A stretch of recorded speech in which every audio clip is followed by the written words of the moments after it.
નમસ્કાર, મહામંથન સાથે હું છું વૈભવી। ફાર્મસી કાઉન્સિલ ઓફ ઇન્ડિયાના અધ્યક્ષ મોન્ટુ પટેલ જે સીબીઆઈની રડારમાં આવ્યા છે અને આજથી 4 વર્ષ પહેલા મોન્ટુ પટેલ જે ફાર્મસી કાઉન્સિલ ઓફ ઇન્ડિયાના અધ્યક્ષ બન્યા હતા અને આ વર્ષોની અંદર મોન્ટુ પટેલની સામે 4000 કરોડ કરતા પણ વધુના ભ્રષ્ટાચારનો આરોપ લાગ્યો છે।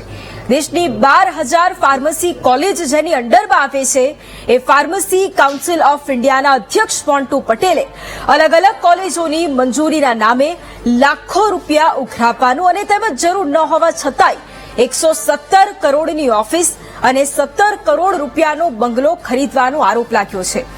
સૌથી નાની વયે આ સંસ્થાનું નેતૃત્વ કરનારા તેઓ પહેલા ગુજરાતી બન્યા। ભ્રષ્ટાચારનો કલંક પણ હવે લાગી ગયો છે। ઇન્ફ્રાસ્ટ્રક્ચર વિનાની 23 કોલેજોને મંજૂરી આપી દીધી અને ગુજરાત રાજ્ય ફાર્મસી કાઉન્સિલના અધ્યક્ષ બન્યા બાદ પીસીઆઈમાં અધ્યક્ષ બનવા માટે નોમિનેટ થયા, પણ ફરી યોજાયેલી એ ગુજરાત રાજ્ય ફાર્મસી કાઉન્સિલની ચૂંટણી તેઓ હારી ગયા અને હાર બાદ ખોટી રીતે નીતિ નિયમની વિરુદ્ધ જઈને દીવ દમણથી નોમિનેશન કરાવ્યું। જો કે નિયમ એ છે કે એક વ્યક્તિ એક રાજ્યમાંથી એક જ વખત મેમ્બરશિપ મેળવી શકે છે। પ્રત્યેક કોલેજ દીઠ મંજૂરી માટે 15 થી 20 લાખ રૂપિયા લેવાના। પીસીઆઈમાં નકલી ઇન્વર્ટ નંબર, બેકેડ એન્ટ્રીઝ અને જીપીએસસીની ફાઇલોમાં હેરાફેરી, એટલું જ નહીં પોતાના તમામ સાથીદારોને ખોટા હોદ્દા પર બેસાડવાના। આ તમામ બાબતો પર હવે તપાસ તેજ થઈ ગઈ છે। વર્ષ 2022માં થયેલી ચૂંટણીમાં ગેરરીતિ, કારોબારી સમિતિમાં 6 સભ્યોની પસંદગી કરી અને ફાર્મસી એક્ટનું ઉલ્લંઘન કરવું, આ તમામ આક્ષેપ તેમના પર છે। મોન્ટુ પટેલ જેનું કામ એ છે કે ફાર્માસિસ્ટ તથા ફાર્મસીને લગતા અભ્યાસક્રમના નીતિ વિષયક બાબતો ક્ષેત્રે તે કામ કરે, પણ એ હવે કૌભાંડનો આકા બની ગયો છે। ભાજપમાં યુવા મોરચા સાથે જોડાયેલ અને કોંગ્રેસના નામી નેતા સાથે સંપર્ક, એટલે સવાલો થવા સ્વાભાવિક છે અને એ તમામ સવાલો પર કરીશું આજે મહામંથન।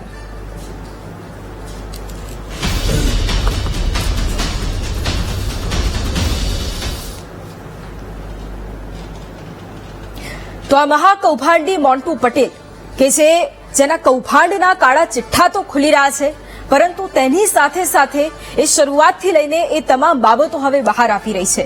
તેના એ મોટા મોટા સંપર્કો, તેની સામે અત્યારે સવાલો ઉભા થઈ રહ્યા છે અને આટલા વર્ષોની અંદર એણે જે કામગીરી કરી એ કેમ પહેલા ન જોવામાં આવી?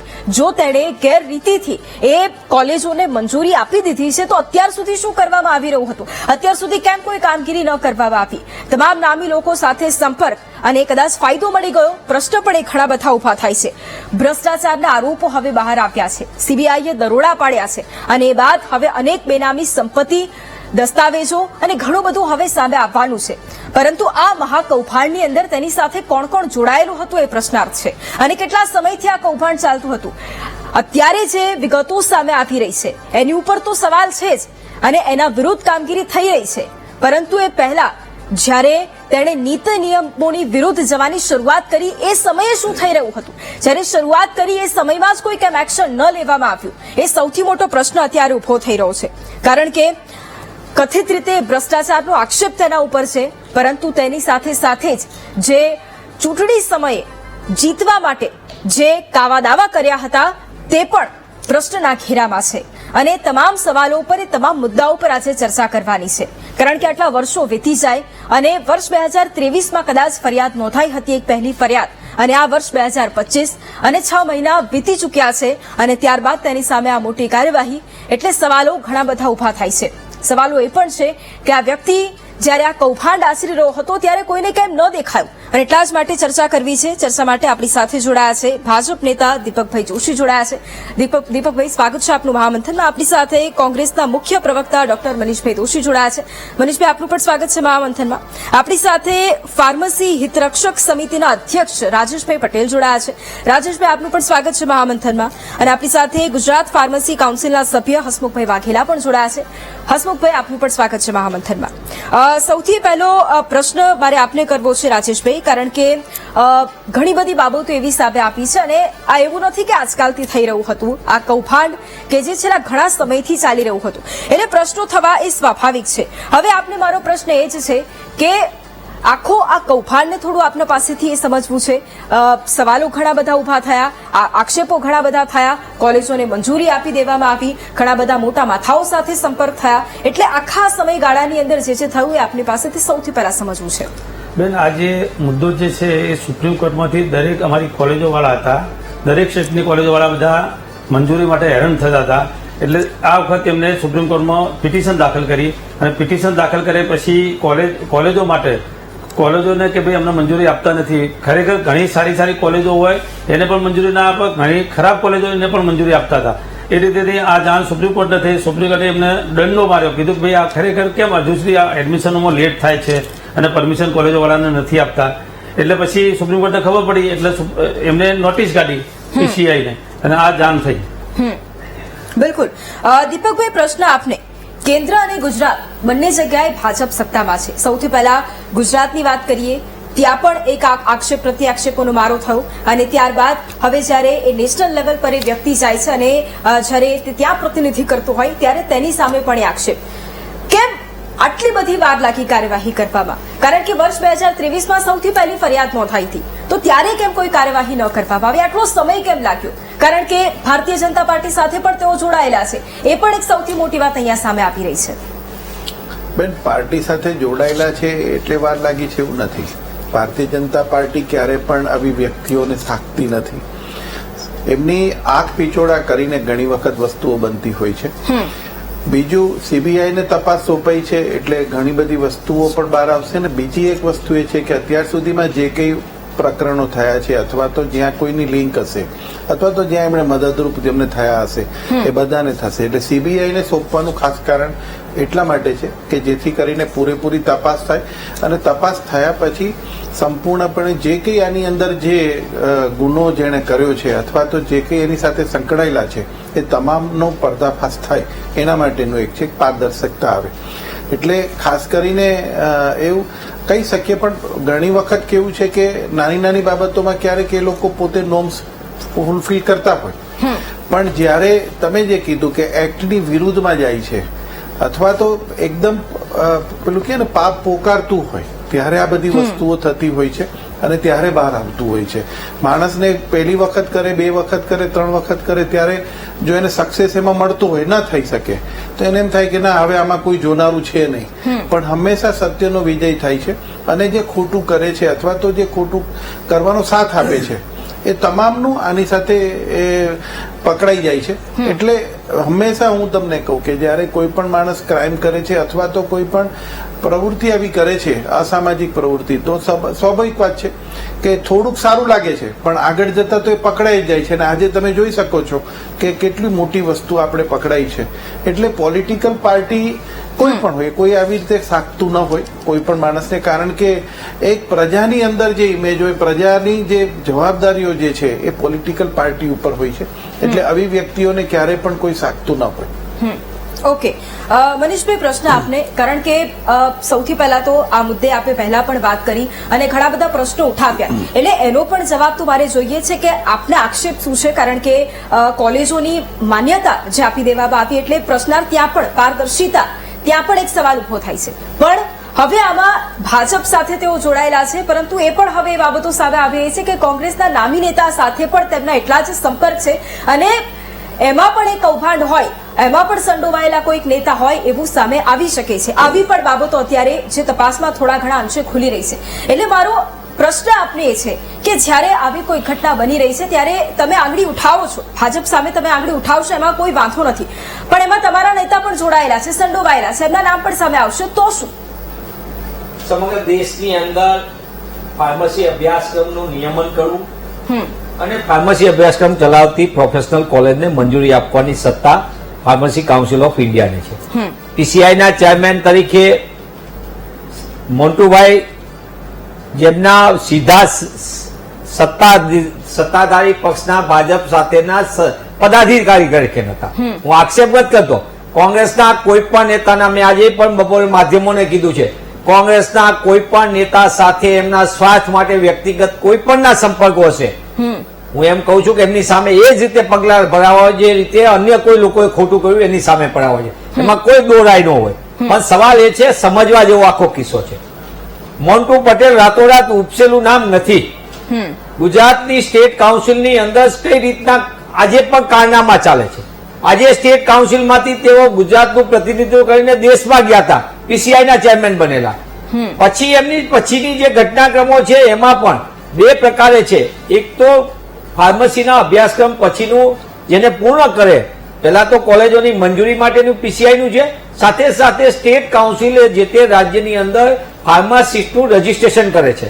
ફાર્મસી થયેલા ગ્રેજ્યુએટ હોય એનું રજીસ્ટ્રેશન કરે છે. ગુજરાતની અંદર લાંબા સમય સુધી એ વસ્તુ ચાલી કે ફાર્મસીની ડિગ્રી ભાડે લઈને લોકો મેડિકલ સ્ટોરો ચલાવે છે. લાંબા સમય સુધી એનું પણ આંદોલન ચાલ્યું. એની સાથે સાથે અનેક રાજ્યોની ખોટી ડિગ્રીઓ અને જુદા જુદા પ્રકારે એનું પણ રજીસ્ટ્રેશન થાય છે. અનેક પ્રકારની ફરિયાદો સાથે સાથે આજે જે સીબીઆઈ દરોડા પાડ્યા અને જે વાત માધ્યમોમાં એમાં આવી, મેં બપોરે પણ માધ્યમોને કીધું, અત્યારે પણ કહું છું કે માત્ર પરસેપ્શન નહીં, હું ખુલ્લેઆમ કહું છું વીટીવીના માધ્યમથી કે કોંગ્રેસનો કોઈ પણ નેતાના નામ હોય તો ખાલી કોઈએ કીધું છે ને એવું છે નહીં. આમાં તો મોન્ટુ પટેલ પોતે ભાજપનો સીધો પદાધિકારી છે. મારે ભાજપ કોંગ્રેસ નથી કેવું. કાંડ અને કૌભાંડ કરનાર કોઈ પણ પક્ષનો હોય એની સામે કડકમાં કડક પગલા ભરાવા જોઈએ એવું સ્પષ્ટ માનીએ છીએ. પણ સાથે સાથે સમજવા જેવી વાત એ છે કે ફાર્મસી કાઉન્સિલ દ્વારા અપાયેલી કોલેજો એમાં ભ્રષ્ટાચાર, પણ એનાથી આગળની એક વાત સમજવા જેવી છે જે સૌથી ચિંતાજનક છે ને, મેં બપોરે પણ બધા માધ્યમોને કીધી છે, આપના માધ્યમથી વીટીવીના કહું છું કે આ માત્ર નાની વાત નથી. જેમ મેડિકલ કાઉન્સિલ ઓફ ઇન્ડિયાની કોલેજની મંજૂરી આપે એમબીબીએસ, હવે નેશનલ મેડિકલ કમિશન થઈ ગયું, તો એ મેડિકલ કોલેજો જો યોગ્ય રીતે ન ચાલે તો ભાવિ તબીબો કેવા તૈયાર થાય? ફાર્મસીની કોલેજોને મંજૂરી ખોટી રીતે આપવામાં આવે, અધ્યાપકો ન હોય, સુવિધા ન હોય, લેબોરેટરી ન હોય, અને એ રીતે ફાર્માસિસ્ટ તૈયાર થાય $1.5 લાખ રૂપિયાની વાર્ષિક ફી ઉઘરાવીને, અને એ ભરીને બિચારા જે થાય ફાર્માસિસ્ટો, એમની આગળ તમે શું ફાર્મા કંપનીઓ રિસર્ચની અપેક્ષા રાખે? કઈ રીતનું એ આગામી દિવસોની અંદર કામ કરશે? એટલે આરોગ્ય સાથે, જીવન સાથે, માનવ જીવન સાથે ચેડા થવાની પૂરેપૂરી શક્યતા નહીં, થાય જ ચેડા. માણસ આગળ જે તે વિષયનું જ્ઞાન ન હોય તો એની આગળ શું તમે અપેક્ષા રાખો? એટલા માટે ફાર્મસી કાઉન્સિલ ઓફ ઇન્ડિયાની ગંભીર જવાબદારી છે. આ એનો ભ્રષ્ટાચાર એમને નથી આવ્યો. લાંબા સમયથી આપને જાણીને દુઃખ થશે કે ગુજરાતની અંદર ધોરણ 12 વિજ્ઞાન પ્રવાહનું પરિણામ આવ્યાને 30 દિવસ કરતા વધુ સમય થઈ ગયો. 30 દિવસ કરતા વધુ સમય. ગુજસેટ ને બધાનું 12મા સાયન્સનું પરિણામ સાથે આવ્યું હતું. આજે પણ ગુજરાતની 104 ફાર્મસી કોલેજ છે, એમાંથી 98 કોલેજ ખાનગી છે અને 6 કોલેજ, 3 સરકારી અને 3 ગ્રાન્ટેડ. આ 104 કોલેજમાંથી મોટા ભાગની કોલેજને આજે પણ મંજૂરી આપવામાં આવી નથી. 4 મહિના જેટલો વિલંબ થયો, એના કારણે ફાર્મસી ના ગુજરાતના પ્રવેશ માટેના કાર્યક્રમને પુનઃ ફરીથી જાહેર કરવો પડ્યો. આ દેખાય છે ગુજરાતને અન્યાય. બિલકુલ. અને ગંભીર બાબત એટલા માટે છે કારણ કે કેટલી લગભગ 23 જેટલી કોલેજો તો એવી છે કે જેમની પાસે ઇન્ફ્રાસ્ટ્રક્ચર જ નથી અને છતાંય મંજૂરી આપી દેવામાં આવી છે. હવે વિચાર કરો કે જ્યારે તપાસ થશે અને ખૂબ મોટી મોટી બાબતો સામે આવશે ને એક્ઝેક્ટ આંકડા સામે આવશે ત્યારે કેટલો મોટો ઝટકો લાગી શકે છે.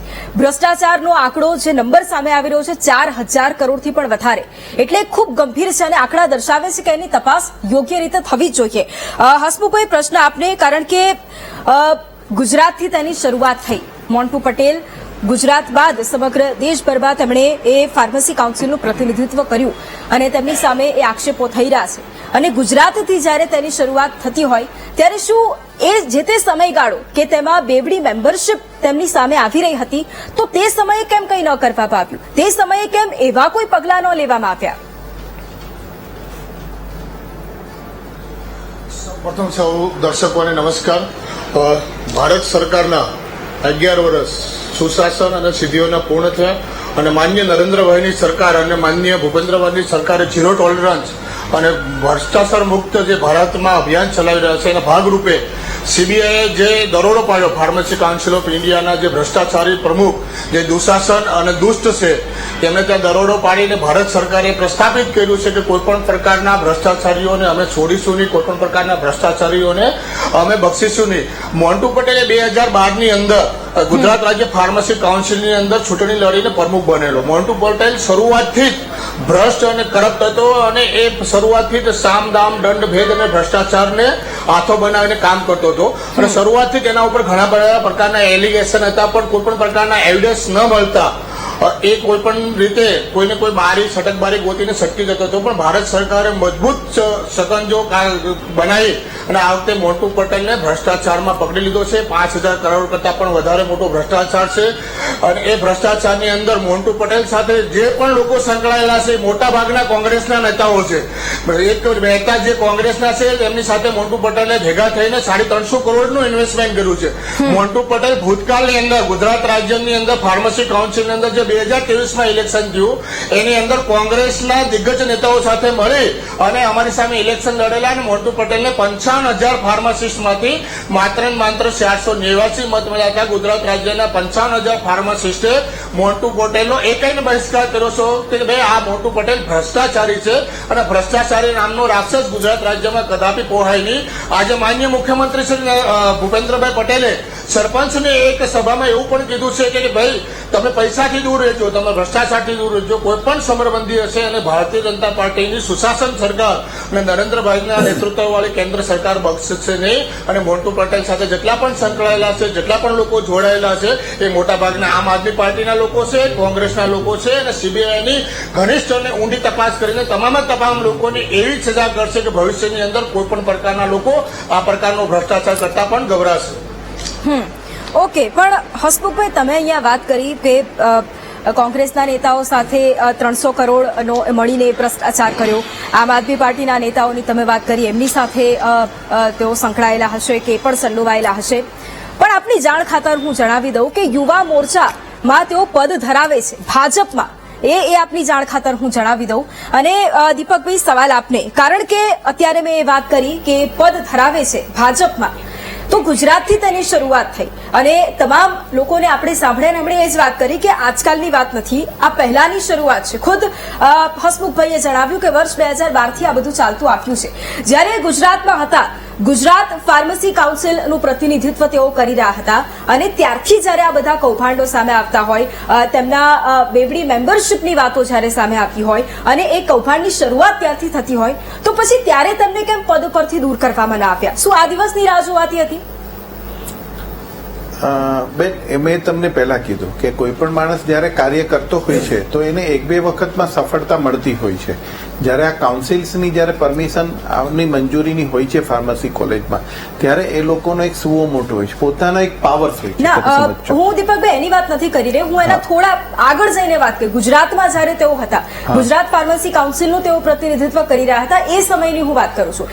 જ્યારે પીસીઆઈમાં તેઓ નોમિનેટ થયા, ત્યારબાદ તેઓ ગુજરાતમાં હારી ગયા અને પછી એમનું નોમિનેશન કેન્સલ થયું, એ સમયગાળાની હું વાત કરી રહી છું. બેન, ખાસ કરીને જે હસમુખભાઈએ જે વાતચીત કરી, કારણ કે એ લોકો તો પોતે અત્યારે એ સીધા સ્ટેટના જે ફાર્મસી કાઉન્સિલ છે એની સાથે સંકળાયેલા છે. એટલે ત્યાં શું થતું હતું, કેવી રીતનું છે, એ હું કદાચ વધારે પડતું ન કહી શકું, પણ હું એટલું જરૂર કહીશ તમને કે જ્યારે કોઈ પણ માણસની શરૂઆત થતી હોય ત્યારે કદાચ બહાર ના આવ્યું હોય, પરંતુ આજે જ્યારે એમણે સૌથી મોટો ગ્રીવન્સ એ છે કે જે નોર્મ્સની વિરુદ્ધમાં જઈને જે કોલેજની અંદર ફેસિલિટી નથી એ કોલેજની જ્યારે મંજૂરી આપી છે, તો પ્રાઇમા ફેસી છે કોઈ પણ માણસ, ધારો કે રાજેશભાઈ છે તો એ લોકો હિતરક્ષક સમિતિ છે એમની, તો તરત જ કહેવાના છે. બીજું કે સુપ્રીમ કોર્ટમાં જ્યારે આ મામલો ગયો ત્યારે પણ આ બધી તપાસ થઈ હશે. સુપ્રીમ કોર્ટે પોતે પણ માંગ્યું હશે કે ભાઈ તમે અમને રેકોર્ડ આપો. ત્યાં ખાસ આ વસ્તુ મુકાવી હશે કે જ્યાં ફેસિલિટી નથી, જે મિનિમમ ફેસિલિટી જોઈએ છે એ નથી, છતાં પણ એને મંજૂરી આપી છે. જ્યાં બધી ફેસિલિટી છે ત્યાં મંજૂરી નથી અપાતી, ત્યારે આ વસ્તુ બની છે. અને એટલા માટે જ હું તમને કહી દઉં કે કોઈ પણ માણસ કરે છે, તમે આની પહેલા પણ ક્યાંક પણ તમે કરપ્શનમાં કોઈ પણ આવું કરતા હશે તો તમે જોયું હશે કે ડિજિટલાઇઝેશન જ આનો એક માર્ગ છે. આજે એની ક્યાંક ને ક્યાંક એવી પ્રોપર્ટી કે કોઈ પણ વસ્તુ એ ધ્યાનમાં આવી હશે, કારણ કે અત્યારે કોઈ પણ આ ભારતીય જનતા પાર્ટીની આદરણીય નરેન્દ્રભાઈની સરકારે પહેલાથી જ એક ડિજિટલાઇઝેશન ઉપર ભાર આપ્યો છે. ધારો કે તમારા મલ્ટિપલ એકાઉન્ટ્સ હોય, તમારી પ્રોપર્ટી અમુકથી વધારે થતી હોય તો તરત જ એ સ્ક્રુટિની છે ને ખબર પડી જાય છે. આજે પણ બેનું તમને કહું કે ઇન્કમ ટેક્સની અંદર તમારા મલ્ટિપલ એકાઉન્ટ્સ હોય તો તરત ટ્રેક થઈ જશે, તમારી સોર્સ, તમારી ઇન્કમ ક્યાં છે, બધી વસ્તુ ખ્યાલ આવી જશે. એટલે જ્યારે પકડાયું છે અત્યારે, અને એટલા માટે સીબીઆઈને સોંપ્યું છે, કારણ કે આની અંદર એક વ્યક્તિ નહીં બીજા પણ હોઈ શકે છે. પાર્ટીના બીજા છે જ, કારણ કે એમણે પોતાના સાથીદારોને પણ ત્યાં બેસાડ્યા છે. એટલે એક વ્યક્તિથી ઘણી વખત ન થઈ શકે, અને જ્યારે મોટું પ્રકરણ હોય, પબ્લિક એટ લાર્જ કોઈ પણ આવી વસ્તુ થતી હોય ત્યારે દીપકભાઈ, મારો સ્વાભાવિક પ્રશ્ન હવે એ છે કે જ્યારે ખુદ હસમુખભાઈએ વાત કરી કે આખું એમનું કૌભાંડ સામે આપ્યું, જ્યારે તેઓ ગુજરાતમાં હતા, હું ફરી એક વખત કહી રહી છું, જ્યારે ગુજરાતમાં ફાર્મસીનું તેઓ પ્રતિનિધિત્વ કરી રહ્યા હતા, કાઉન્સિલનું તેઓ પ્રતિનિધિત્વ કરી રહ્યા હતા, એ સમયની હું વાત કરી. શું ત્યારે ભાજપના ધ્યાનમાં એ ન આવ્યું કે આ રીતનું કૌભાંડ તેઓ આચરી રહ્યા છે? કારણ કે ખુદ સભ્યો સામે આવ્યા હતા એ સમયે આક્ષેપ થયો હતો.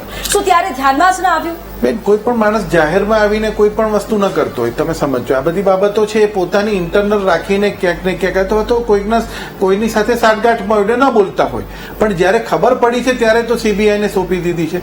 એટલે કહેવાનો મતલબ એ વખતે કદાચ પ્રકાશમાં ના આવ્યું હોય. હા, કોઈ પણ વસ્તુ, ધારો કે હું એનો સ્પષ્ટ રીતે જવાબ તો રાજેશભાઈ પોતે પણ આપી શકશે કે એ વખતે શું થતું હતું, અને બીજું કે હસમુખભાઈ આપી શકશે. પણ સવાલ એટલો જ હું તમને કહી દઉં કે ત્યારે મેં શું કીધું કે એક બે વસ્તુ કરે ત્યારે ન ખ્યાલ આવે, અથવા તો ટોલરેટ કરે કે ભાઈ ચાલો બે વસ્તુ છે ને રોકાઈ જશે, પણ ન રોકાઈને અતિશયોક્તિ થઈ એટલે આજે જે આટલો બધો ઘડો ભરાયો અને સામે આવ્યું છે. પણ હું એટલું જ જરૂર કહીશ, જે હસમુખભાઈ કીધું કે આવી વ્યક્તિઓ હંમેશા પકડાતી હોય છે. તમે છેલ્લા કેટલાય વખતથી જોયું હશે કે કોઈ પણ વ્યક્તિ જયારે પહેલા કેવું હતું, ખુલ્લે આમ કોઈ પણ વસ્તુઓ કરતા હતા, ભ્રષ્ટાચાર કરે ખબર ના પડે, પણ હવે આ ડિજિટલાઇઝેશન થી માણસ કોર્નર થઈ જાય છે અને પકડાઈ પણ જાય છે, જે આજે આપણે પરિણામ જોઈ શક્યા છે. ઓકે, રાજેશભાઈ, પ્રશ્ન આપને, કારણ કે જ્યારે કોઈ પણ હિતરક્ષક સમિતિ હોય, જ્યારે એ કોઈ પણ આવી કોઈ પરિસ્થિતિ જ્યારે સામે આવતી હોય અને એને લઈને મેદાને ઉતરતી હોય, એને લઈને સવાલો કરતી હોય, ત્યારે આ પ્રશ્નની અંદર કેવા દબાણનો સામનો કરવો પડતો હોય અને ખરેખર શું પરિસ્થિતિ આવતી હોય છે, એ આપની પાસેથી મારે જાણવું છે. કારણ કે હિતરક્ષક સમિતિ આ મુદ્દે ઘણી વખત સવાલો કર્યા છે અને જવાબ માંગ્યા છે, એટલે શું દબાણ હોય છે એ પણ મારે જાણવું છે. ચારેક વર્ષથી જે આ ભ્રષ્ટાચારનો જે અંત આવી ગયો તો સમજો કે જે બીજા સ્ટેટ વાળા પણ અમને ફરિયાદ કરતા કે ભાઈ અમારી કોલેજો ત્રણ જાતની કોલેજો આવે, એક સેલ્ફ ફાઇનાન્સ કોલેજ છે, એક ધાર્મિક જે ટ્રસ્ટ ચલાવતી કોલેજ હોય અને એક ગવર્મેન્ટ કોલેજ હોય. ગવર્મેન્ટ કોલેજમાં તો એને કઈ જોવાનું રહેતું નથી. 25% જે સીટો જે હોય કોલેજની ગવર્મેન્ટની, એ 25% એ ટાઈપની કોલેજો છે. બીજી સેલ્ફ ફાઇનાન્સ કોલેજ અને ધાર્મિક કોલેજો છે. એને આ વચ્ચે જે 4 વર્ષમાં બેન તમે પૂછો તો એક કોલેજ વાળા ધાર્મિક કોલેજ વાળાને નથી છોડ્યા કે કોઈને છોડ્યા નહીં, પૈસા વગર આવે છે. એમાં કેવું કે ભાઈ જો ફર્સ્ટ યર માં રિન્યુ લેવું હોય કોઈને રેગ્યુલર કે દર વર્ષે રેગ્યુલર રિન્યુ કરાવવાનું હોય તો રિન્યુ ફોર્મ ભરે તો એનો ભાવ નક્કી કરેલો હતો. માર્કેટમાં તમે કોઈને પણ પૂછો કે ભાઈ આટલા પૈસા એટલે કે આ પૈસા, કે ભાઈ એને નવી મંજૂરી લેવી તો આ ભાવ, ફાર્મસીમાં મંજૂરી લેવી તો એમ ફાર્મમાં લેવી હોય મંજૂરી તો આ ભાવ હતો. બિલકુલ. મનીષભાઈ, પ્રશ્ન આપને, કારણ કે અત્યારે જે રીતે હસમુખભાઈ સૌથી પહેલા એ વાત કરી 300 કરોડનો એ આક્ષેપ, જેમાં કોંગ્રેસ નેતાઓના નામ સામે આવી રહ્યા છે, અને આપે એ વાત અત્યારે એ કરી કે હા, જો કોંગ્રેસનો કોઈ પણ નેતા આમાં સંડોવાયેલો હશે તો એની સામે કામગીરી થવી જોઈએ. પણ પ્રશ્ન અહીંયા એ છે કે તમે ભાજપ સામે એ પ્રશ્ન કરો કે ના, એ પદ ધરાવે છે ભાજપમાં, આટલા વર્ષોથી સંકળાયેલા છે, અને ત્યારબાદ તમારા નેતાઓના નામ જો ખુલતા હોય તો પછી એટલું વ્યાજબી આપને લાગે છે સવાલ ઉઠાવવો એક પક્ષ માટે? શું એવું લાગે છે કે એ થવું જોઈએ? વૈભવી, સૌથી મોટી વાત ભાઈ શ્રી ગુજરાત સ્ટેટ કાઉન્સિલ વાળા ભાઈ હસમુખભાઈ જે રીતે વાત કરતા હતા, હા, 30 વર્ષથી ગુજરાતમાં ભાજપનું શાસન, 2012 થી મોન્ટુભાઈ સ્ટેટ કાઉન્સિલની અંદર સર્વા બનીને કામ કરતા હતા. અત્યારે પેલા ભાગીદારી સાझीदारी સુધી કોઈ વાંધો નહીં, સત્તાવાર ભાજપનો ખેસ પહેરીને પદાધિકારી તરીકે કામ કરે અને તમામ લોકોને બધું ભેગું ચાલ્યું, ગોઠવણ ચાલ્યું, કઈ નહીં. ભાગીદારીમાં વાંધો પડ્યો ત્યારે સ્ટેટ કાઉન્સિલ થી બીજા બધા અલગ પડ્યા. આખા ખેલના ખેલાડીઓ ક્યાં કોણ હતા, કેવી રીતે હતા, નહીં કેન્દ્રના કયા મંત્રીને પેલા સગવડ સચવાતી હતી પછી અગવડ પડી છે. આ બધા મુદ્દાઓની એટલા માટે હું જવાબદારીપૂર્વક કહ્યો છું. હું 30 વર્ષમાંથી 25 વર્ષથી જાહેર જીવનમાં શૈક્ષણિક વ્યવસ્થા સાથે સીધો સંકળાયેલો છું. રાજ્યની અનેક યુનિવર્સિટીઓમાં હું સેનેટ સભ્ય અને સિન્ડિકેટ સભ્ય તરીકે કામ કરી ચૂક્યો છું. હું એટલા માટે આ કહું છું કે કાઉન્સિલોની જે મનમાની ચાલીને, હું માત્ર એમ નથી કહેતો, પણ કાઉન્સિલો જે રીતે લૂંટનો કારોબાર ચલાવે, અહીંયા ગુજરાતમાં 2012 થી 2025 એટલે 13 વર્ષ થયા. 11 વર્ષથી કેન્દ્રની અંદર ભાજપની સરકાર, ગુજરાતની અંદર 30 વર્ષથી ભાજપની સરકાર, ડબલ એન્જિનની સરકારમાં એક પણ જગ્યાએ નો આવ્યું ડિજિટલાઇઝેશન ને મારા મિત્ર દીપકભાઈ કહેતા હતા. પણ દીપકભાઈ, ફાર્મસીના હોય કે કોઈ પણ કાઉન્સિલના બધા ફોર્મ ઓનલાઈન જ છે એની ભરતીના. પણ સવાલ 2-3 વસ્તુ એ છે કે આ જે એક પ્રકાર થાય છે અને સ્ટેટ કાઉન્સિલ સાથે યુનિવર્સિટીનું પણ એફિલિએશન હોય છે. યુનિવર્સિટીઓની અંદર ગુજરાતની યુનિવર્સિટીઓનું એફિલિએશન હોય છે. ફાર્મસી માટે જીટીયુ સાથેનું એફિલિએશન હોય છે. જે યુનિવર્સિટીઓ સાથે સરકારનું પણ એનઓસી હોય છે, કારણ કે અમારે કમિશનર ઓફ ટેકનિકલ એજ્યુકેશનની અંડરમાં બાકીના પણ એનઓસી હોય છે. એટલે જેમ એન્જિનિયરિંગ કોલેજ ને ફાર્મસી કોલેજ ને બધાને મંજૂરી લેવી હોય તો એને સ્ટેટની પણ એક પ્રકાર આપવાની હોય છે. તો આ બધી પ્રક્રિયાની અંદર તમે એકેય જગ્યાએ એમ નથી કહેતા કે જવાબદારી નક્કી થવી જોઈએ. જવાબદારી નક્કી થવું હું પ્રમાણિકપણે કહું છું કે જવાબદારી તમે નથી યુનિવર્સિટી કક્ષાએ નક્કી કરતા, નથી સ્ટેટ કાઉન્સિલ વખતના ભ્રષ્ટાચારની વાત કરતા, નથી એમ કહેતા અગાઉથી ચાલતો હતો. પછી કેન્દ્રની ઓલાની વાત કરો છો તો 11 વર્ષથી મોન્ટુ પટેલ ને કેન્દ્રની ભાજપ સરકાર અને એની સાથે સાથે રાજ્યની અંદર જેટલી યુનિવર્સિટીઓમાં ખોટું થયું હોય, એફિલેટેડ કોલેજોમાં એફિલેટેડ કોલેજો કોની સાથે સંકળાયેલી, એ યુનિવર્સિટીના કુલપતિઓ કોની સરકારમાં બન્યા બધા. આ ગહન પ્રશ્નો સાથે બહુ પ્રમાણિકતા કેવું પડે. આમ કહી દીધું ને તેમ કહી દીધું. ભાઈને મારે પૂછવું છે, દીપકભાઈ તો ભાજપના પ્રવક્તા છે, પણ એ ભાઈ જે રીતે ગુણગાથા ગાતા હતા તો હું તમને વીટીવી ના માધ્યમથી પૂછવા માંગુ છું કે મોન્ટુ પટેલ જેવા કેટલા લોકોને રાજકીય ઓથ આપીને લૂંટના લાયસન્સો આપ્યા છે. ગુજરાતની અંદર વિદ્યાર્થીઓ કેવી રીતે આવી, જેની અસુવિધા વાળી કોલેજો, જેની અંદર પાયાની સુવિધા નથી, અધ્યાપકો નથી, લેબોરેટરી નથી, એવી કોલેજને મંજૂરી આપીને તમે કેવા ફાર્માસિસ્ટ બનાવવા માંગો છો, કઈ પ્રકારના એન્જિનિયર બનાવવા માંગો છો, કઈ પ્રકારના તમે ડોક્ટર બનાવવા માંગો છો. આ બધાની બાબતની અંદર ભાગેડુ વૃત્તિને આવ્યા એટલે આ રીતે આવીને એક સ્ટીરિયોટાઇપ વાત કરવાને બદલે ફાર્મસી કાઉન્સિલ, સ્ટેટ ફાર્મસી કાઉન્સિલની અંદર રજીસ્ટ્રેશનની અંદરના ખોટા સર્ટિફિકેટના ગોટાળા માટે કોણ જવાબદાર છે? મોન્ટુ પટેલ કોઈ અમારે નથી, પણ મોન્ટુ પટેલ ભારતીય જનતા પાર્ટી સાથે કરતા સૌથી મોટું એને શૈક્ષણિક વ્યવસ્થાને મોટો લૂણો લગાડ્યો છે.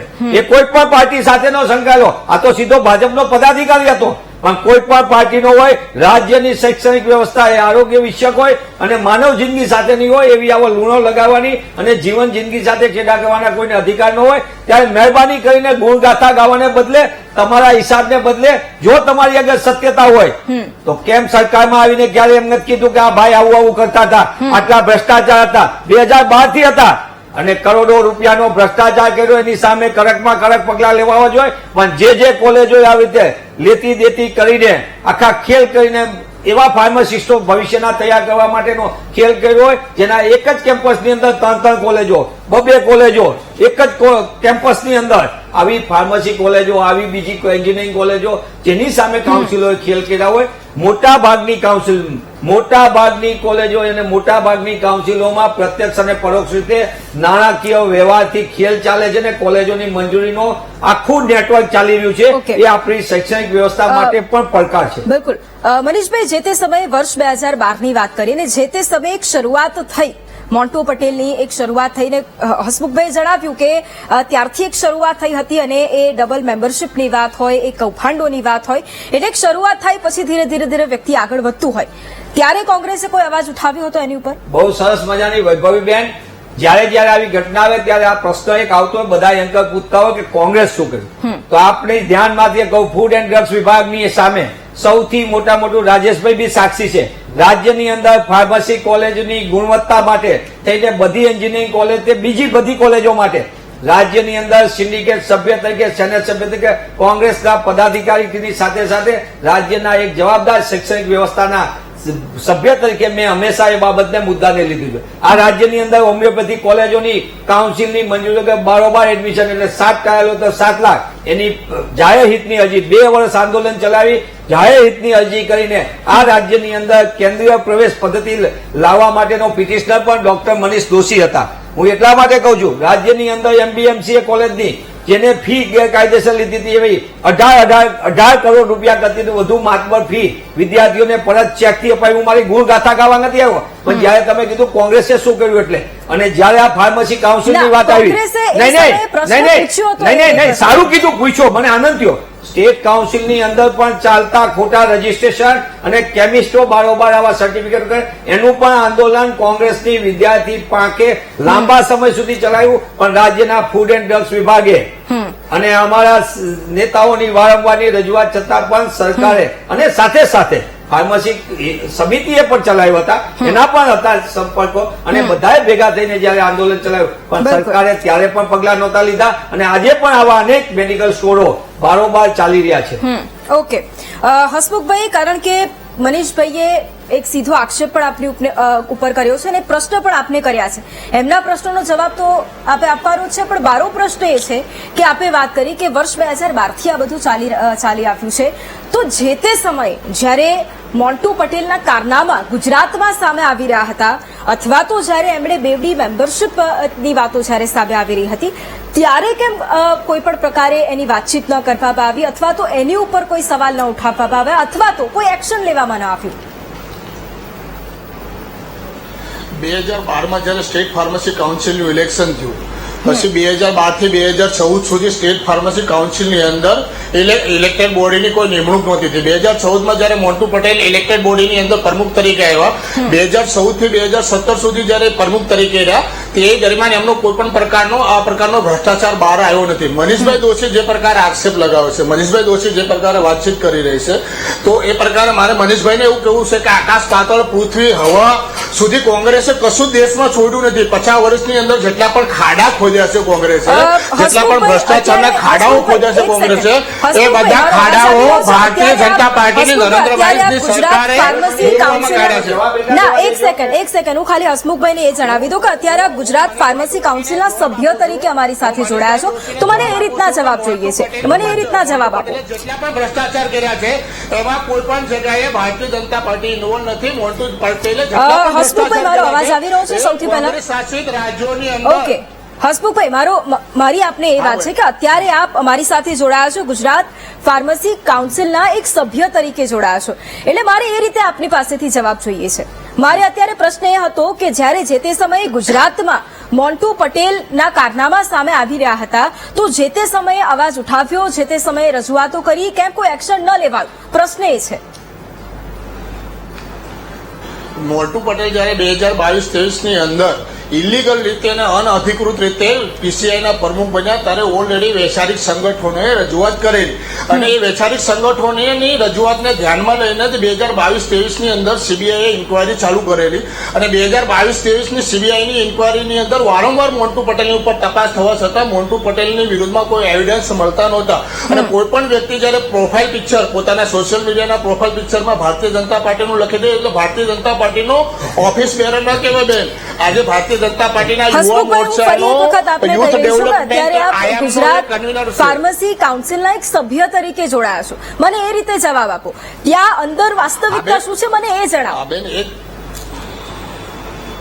ગુજરાત સ્ટેટ ફાર્મસી કાઉન્સિલે વારંવાર ધ્યાન દોર્યું રજૂઆત કરવાથી સીબીઆઈ તપાસ ચાલુ કરી, અને સીબીઆઈ તપાસની અંદર એવિડન્સ ન મળતા ફિલહાલ જે 2-3 દિવસ પહેલા જે રેડ પડી, જે એમના દિલ્હીના નિવાસ સ્થાને અને ગુજરાતના નિવાસ સ્થાને, એમાં એવિડન્સ મળ્યા, અને ભારતીય જનતા પાર્ટીની સરકાર નરેન્દ્રભાઈના નેતૃત્વવાળી સરકારે ભ્રષ્ટાચાર મુક્ત ભારત બનાવવાના અભિયાન નિમિત્તે આમને છોડશે નહીં, આને કડકમાં કડક સજા કરશે. બેન, ભારતીય જનતા પાર્ટી કોઈ પણ ભ્રષ્ટાચારીને છોડવાની નથી, કોઈ પણ સમયબંધી ભ્રષ્ટાચારી કેમ ના હોય એને છોડવાની નથી. કારણ કે ઓકે દીપકભાઈ, છેલ્લા 1 મિનિટમાં આપની પાસેથી એ જવાબ, કારણ કે હવે પ્રશ્ન ઘણા બધા હોય, કારણ કે ગુજરાતમાં ભાજપની સરકાર, કેન્દ્રમાં ભાજપની સરકાર, એટલે પ્રશ્ન થાય લોકોને કે જ્યારે આવું કંઈક સામે આવે તો હવે એનું ઉદાહરણ કેવું પૂરું પાડવામાં આવશે.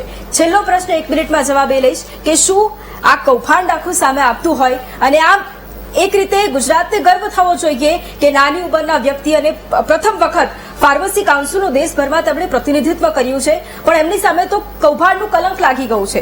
શું કડક કાર્યવાહી કરવામાં આવશે એ ખાતરી આપો છો? અને જેટલી પણ કોલેજોને મંજૂરી આપવામાં આવી છે, જેમની પાસે ઇન્ફ્રાસ્ટ્રક્ચર નથી, જેમની પાસે લાયકાત નથી, શું એમની એ મંજૂરી રદ થશે એટલી ખાતરી આપો છો? 1 મિનિટમાં જવાબ. બેન, હું પંચાયતથી માંડીને પાર્લામેન્ટ સુધી અત્યારે ભારતીય જનતા પાર્ટીની સરકાર છે. હું પ્રજા અમારા પર વિશ્વાસ, ભરોસો જે કંઈ મૂક્યો છે, અને એનાથી અમે આજે આ પરિણામ ઉપર છીએ. હું સ્પષ્ટ કહીશ કે મેં પહેલા પણ કીધું કે કોઈ પણ આવી વ્યક્તિઓ હોય છે, એ વ્યક્તિઓને કોર્નર કરવા માટે માત્ર ને માત્ર તમે પહેલા તો તમે જ્યારે તમારી પાસે ડિજિટલાઇઝેશન નહોતું કે તમારી પાસે એકાઉન્ટેબિલિટી નથી, ત્યારે તમે કોઈને પકડી નતા શકતા. આજે જ્યારે આ બધી વસ્તુઓ છે તો એના પ્રેરણા સ્ત્રોત આપણે જે કહી શકીએ એ નરેન્દ્રભાઈ છે. એમની પહેલો આસ્પેક્ટ એ છે કે ડિજિટલાઇઝેશન ઉપર જવું. તમે બેન જોયું હશે કે ભ્રષ્ટાચારની અંદર જ્યારે ભારત જે આપણે જેનો ઇન્ડેક્સ છે એમાં જ્યારે 2013માં હતો 81 નંબર ઉપર હતા, આજે આપણે 96 ઉપર છીએ. આટલી આપણે પ્રોગ્રેસ કર્યો છે. તમે સમજજો કે એટલે તમે સમજો કે જે ડિજિટલાઇઝેશનનો ફાયદો શું છે. આજે પણ જે કંઈ પરિણામ આવ્યું છે, તમે ક્યારના સવાલ પૂછો છો કે આટલા વખતથી એ સત્તામાં હતા તો શું કરતા હતા. બેન હું તમને કહી દઉં કે જ્યારે ખબર પડી છે, સાહેબે પણ કીધું કે 2022 થી 2023 પછીનો જે ફાલ આવ્યો ત્યારે એમણે અતિશયોક્તિ થઈ ગઈ અને સામે આવ્યું. એટલે કહેવાનો મતલબ એટલો છે કે હું આપના માધ્યમથી કહું છું, સીબીઆઈ ને તપાસ સોંપી છે. ભારતીય જનતા પાર્ટી ક્યારે પણ આવા વ્યક્તિઓને સાકતી નથી. ક્યારે પણ આજે પ્રેસ કોન્ફરન્સ પણ જે થઈ છે એમાં પણ સ્પષ્ટ કીધું છે કે આવી વ્યક્તિઓને ક્યારે પણ સાકવામાં નહીં આવે, ક્યારે પણ પ્રોત્સાહન આપવામાં નહીં આવે અને આવી વ્યક્તિઓને અને એની સાથે સંકળાયેલા કોઈ પણ વ્યક્તિ હશે એને છોડવામાં નહીં આવે. ઓકે, ડિજિટલાઇઝેશન થયું છે, ખૂબ સારી વાત છે, પરંતુ એવું નતું કે એના પહેલા કોઈ કૌભાંડ થાય કે અથવા થાય તો કોઈ વ્યક્તિ જેનો ગુનો હોય પકડાય જ નહીં. એ સમયે પણ પકડાતા હતા, એટલે એ પણ એક વાસ્તવિકતા છે. મનીષભાઈ, હવે આગામી સમયમાં આપની શું રજૂઆત? કારણ કે અહીંયા ફક્ત સામાન્ય લોકોની પણ એ વાત અહીંયા આવીને ઉભી થઈ જાય છે, કારણ કે એ જે કોલેજોને મંજૂરી આપવામાં આપે છે અને કારણ કે શિક્ષણને લઈને હંમેશાથી આપે પ્રશ્ન ઉઠાવ્યા છે, એટલે પારદર્શિતાને લઈને પણ ખૂબ મોટો પ્રશ્નાર્થ થયા છે. 1 મિનિટમાં આપની પાસે એ મુદ્દે જવાબ. નિશ્ચિતપણે આ સમગ્ર ખાલી હલ્લાબોલ કરીને અને કહેવા પૂરતું અને એના કરતાની પારદર્શક રીતે તટસ્થ તપાસ થઈ છે. માત્ર ફાર્મસી કાઉન્સિલ જ નહીં, આ તો આવ્યા જ છે, પણ મોટા ભાગની કાઉન્સિલની અંદર કોલેજોને પ્રત્યક્ષ અથવા પરોક્ષ રીતે મંજૂરીમાં જે કૌભાંડ ચાલે છે એના ઉપર પણ થવી જોઈએ તપાસ. સાથે સાથે આમાં સીધી જવાબદારી હું પ્રમાણિકપણે કહું છું રાજ્ય સરકારની એટલા માટે બને છે કે અંતે તો શિક્ષણ એ રાજ્યનો વિષય છે. કાઉન્સિલે મંજૂરી આપ્યા પછી યુનિવર્સિટીથી માનીને રાજ્ય સરકાર સ્ટેટ કાઉન્સિલની અંદર પણ જે રીતે રજીસ્ટ્રેશનના ખેલો ચાલે, આ બધામાં જે ભ્રષ્ટાચાર છે એને સંપૂર્ણપણે દૂર કરવો જોઈએ. રાજ્યનો ફૂડ એન્ડ ડ્રગ્સ વિભાગ ભ્રષ્ટાચારનું વધુ એક એપિસેન્ટર છે, એની ઉપર પણ રોક લાગવી જોઈએ અને પારદર્શકતાથી જો વધુ સારું સુધારવાનો પ્રયત્ન કરશું, મને એમ લાગે છે કે મોન્ટુ પટેલ જેવા જે લોકો આવું કરતા છે કૌભાંડીઓ, એની ઉપર પણ રોક રાખશે અને ફાર્મસી સહિતના અભ્યાસક્રમોની જેટલું સુધારોને સારું થશે એટલું આપણે સારું શિક્ષણ આપશું. સારું શિક્ષણ મેળવશે તો સારા ફાર્માસિસ્ટ તૈયાર થશે, તો માનવ જિંદગી સાથે છેડા ઓછા થશે. બિલકુલ. રાજેશભાઈ, આપના તરફથી એવા કોઈ સૂચન? કારણ કે જ્યારે કોઈ પણ એક વ્યક્તિ જેને એક જવાબદારી મળતી હોય છે, પરંતુ એ વ્યક્તિ એ જવાબદારીને સમજવાની જગ્યાએ જ્યારે એનો દુરુપયોગ કરવામાં લાગી જાય, એ પદ, એ હોદ્દો કે જેના માટે એણે સારું કામ કરવાનું છે, એની જગ્યાએ કદાચ એ પોતાના ઉપયોગ માટે, પોતાના અંગત સ્વાર્થ માટે અને ભ્રષ્ટાચારનો હાથો લઈને બેસી જાય, એવો સમય જ્યારે આવી જતો હોય ત્યારે શું સુધારા કરવાની જરૂર? જો બેન એવું છે કે જે ખરેખર પીસીઆઈ જે બની હતી એ એજ્યુકેશન ક્વોલિટી મળે વિદ્યાર્થીઓને અને કોલેજોનું સારું થાય એના માટે પીસીઆઈ બનાવવા હોય તો ખરેખર આ પીસીઆઈના જે ચેરમેન તરીકે જે મોન્ટુ પટેલ આવ્યો એ ખરેખર એની ઉંમરનો, પહેલા તો એની ઉંમર જે છે એ ઉંમર ખરેખર નાની ઉંમરમાં આવ્યો. ખરેખર પહેલા કેવું હતું કે જે પ્રોફેસર હોય, પ્રિન્સિપાલ હોય અને અનુભવી હોય એને જ પીસીઆઈનો ચેરમેન બનાવવામાં આવતો હતો. અને એ રીતે જો એવા ઉંમરલાયક જો ચેરમેનો બનાવે તો 100% સુધારો પીસીઆઈમાં આવે. 40 વર્ષથી કોઈ ફરિયાદ હતી નહીં, જે નાની ઉંમરમાં આવ્યો અને જલ્દી અને ચેરમેન બની ગયો. ઓકે, બિલકુલ. હસમુખભાઈ, આપની પાસેથી 1 મિનિટમાં છેલ્લા જવાબ મારે, પરંતુ ગુજરાત ફાર્મસી કાઉન્સિલના એક સભ્ય તરીકે મારે આપની પાસેથી એ જવાબ જોઈએ છે કે જ્યારે આવું કંઈક બનતું હોય છે ત્યારે એ કાઉન્સિલના દરેક સભ્યો ઉપર પણ પ્રશ્નાર્થ હોય છે કે કદાચ આ વ્યક્તિને ખ્યાલ હશે, આ કૌભાંડ વિશે ખ્યાલ હશે, પરંતુ એના મુદ્દે ક્યારે પૂછવામાં ના આવ્યું અથવા તો એને અંદર જ દબાઈ દેવામાં આવ્યું. આવી ઘટનાઓ બનતી હોય અને આવું બધું સામે આવતું હોય ત્યારે એ કાઉન્સિલની પણ એક ફરજ બની એવી જતી હોય છે કે આવું કંઈક થાય ત્યારે યોગ્ય જવાબ માંગે અને યોગ્ય જવાબ ન માંગે ત્યારે આવા લોકો પેદા થાય. એટલે શું રજૂઆત રહેશે આગામી સમયની અંદર? ફક્ત એક સભ્ય તરીકે મારે જવાબ જોઈએ છે. બેન, આપની જાણ માટે અને સમગ્ર ગુજરાતના ફાર્માસિસ્ટને આપના માધ્યમથી જાણકારી આપવા માટે કે ગુજરાત સ્ટેટ ફાર્મસી કાઉન્સિલ 2023માં મોન્ટુ પટેલની જે 2 જગ્યાએથી મેમ્બરશીપ છે એની ઉપર ઓલરેડી કમિટી બનાવી દીધી હતી અને મોન્ટુ પટેલના જે રજિસ્ટ્રાર હતા જે જસવંતભાઈ ચૌધરી એની ઉપર બી કમિટી બનાવી દીધેલી અને બંનેને કમિટીના રિપોર્ટ આવવાની તૈયારી હતી અને મોન્ટુ પટેલે અનઅધિકૃત રીતે ગુજરાત સ્ટેટ ફાર્મસી કાઉન્સિલમાં પોતાના સભ્યોના બળથી ગુજરાત સ્ટેટ ફાર્મસી કાઉન્સિલને ઉથલાવીને પોતાના પ્રમુખની બેસાડી દીધા. ઓલરેડી એ રિપોર્ટ અમારી પાસે છે અને ભવિષ્યમાં અમે સરકારશ્રી અને ભારત સરકારશ્રીને એ રિપોર્ટ આપીશું અને અમે સરકારશ્રીને અને ભારત સરકારશ્રીને આપના માધ્યમથી અને નમ્ર વિનંતી કરીએ કે આના ઉપર કડકમાં કડક પગલાં ભરવામાં આવે અને ભવિષ્યની અંદર એક એક્ઝામ્પલ બેસાડવામાં આવે તો કોઈ પણ પ્રકારની કાઉન્સિલ ના ચેરમેનો આ પ્રકારનો ભ્રષ્ટાચાર ન કરે, કોઈ પણ વ્યક્તિ ભ્રષ્ટાચાર ન કરે. ઓકે, બિલકુલ. અને એટલા જ માટે એ પણ હવે જોવું રહેશે કારણ કે આ નામ સામે આવ્યું મોન્ટુ પટેલની સાથે કેટલા લોકો સંડોવાયેલા છે એ કેટલા દિવસમાં ખબર પડશે અને શું ખરેખર એ જે કાર્યવાહી થઈ રહી છે એ કાર્યવાહી કેટલી ઉદાહરણ રૂપ રહેશે એ પણ જોવું રહેશે. આપ તમામ અમારી સાથે ચર્ચામાં જોડાયા, આપ તમામનો ધન્યવાદ. અને જ્યારે આવા વ્યક્તિનું નામ સામે આવતું હોય કે જે પોતાના હોદ્દાનો ઉપયોગ કોઈ સારા કામ માટે નહીં પરંતુ પોતાના અંગત સ્વાર્થ માટે કરે અને કરોડોનો ભ્રષ્ટાચાર કરીને એ વ્યક્તિ બેસી જાય અને એને કદાચ કોઈ ડર ન હોય અને જ્યારે રેડ પડે અને ત્યારે એ વાતનો ખ્યાલ આવે કે આ વ્યક્તિ તો કેટલું બધું કરી ગયો અને તેની સાથે પણ કેટલા લોકો સંડોવાયેલા હતા. હવે એ જોવું રહેશે કે આ કેસમાં તપાસ કઈ રીતે થાય છે અને બીજી તરફ આ તપાસ બાદ કયા કયા નામો ખુલે છે એ પણ જોવું રહેશે. મહામંથનમાં હાલ રોકાઈશું એક બ્રેક માટે.